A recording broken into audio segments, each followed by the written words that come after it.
Hello and welcome to the Temple of Tomes with your host, Indie Comics Jones. March 31st, 2021. This is episode 254. Hey, we're looking at The Witcher, Fading Memories. This is issue 404 of this arc. This Dark Horse coming in at $3.99 and it's part of the CD Project Red. This is kind of a weird one for me because I would probably not give this a recommend or the good excavating seal of approval. However, if you've read the first three, you must read this in order to tie the first three together. And you can't buy this singularly and try to figure out what's going on. It will not make any sense whatsoever. I actually had to go back and read the first issue again and read this issue twice just to try to figure out exactly what was going on. I kind of had an inkling, but there's a lot going on in here. Let's take a look to see who worked on this. Bartosz Sitzbor is the writer of the story. The art was done by Ahmad Mir. Colors by Hamid Reza Sheikha. I'm not sure. Letters by Steve Dutro. Okay, and then the cover was by Evan Cagle. So let's take a look at that cover again. Pretty nice interpretation. So what we've got, the best way for me to describe this before we go into it more deeply is in the first issue, there's something that happens towards the beginning of the story that Geralt decides not to do in order to do something else. And that seems to set up a chain of events that goes through the whole four where things just kind of get worse and worse and worse. And we see the results of his decision. However, he decides against that decision, or I'm not sure if he actually decided against that decision in real life or if a mage reset the decision, or the decision was reset due to a talisman that he had on his person. It's kind of confusing in that aspect, but it does give you a pretty good closure of the story. The first three were very, very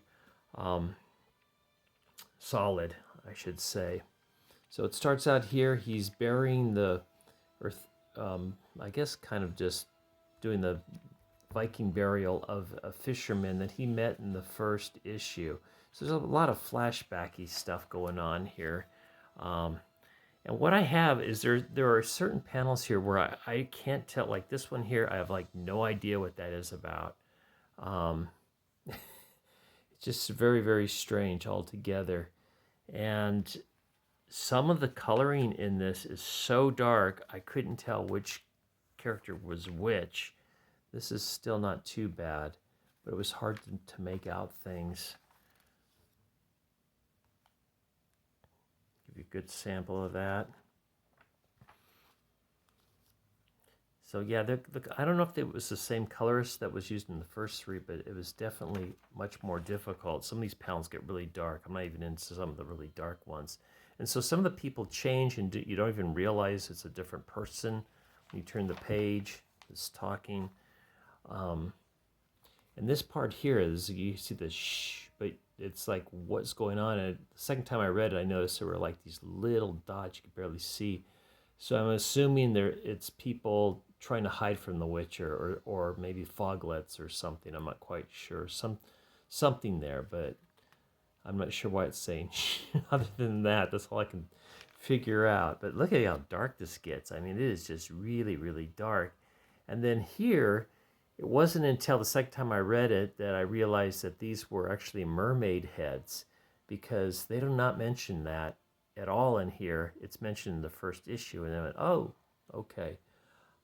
Actually, they do mention it once, but I wasn't quite sure that it was about these heads here. I thought these were something else, vampires, because they all have kind of fangs.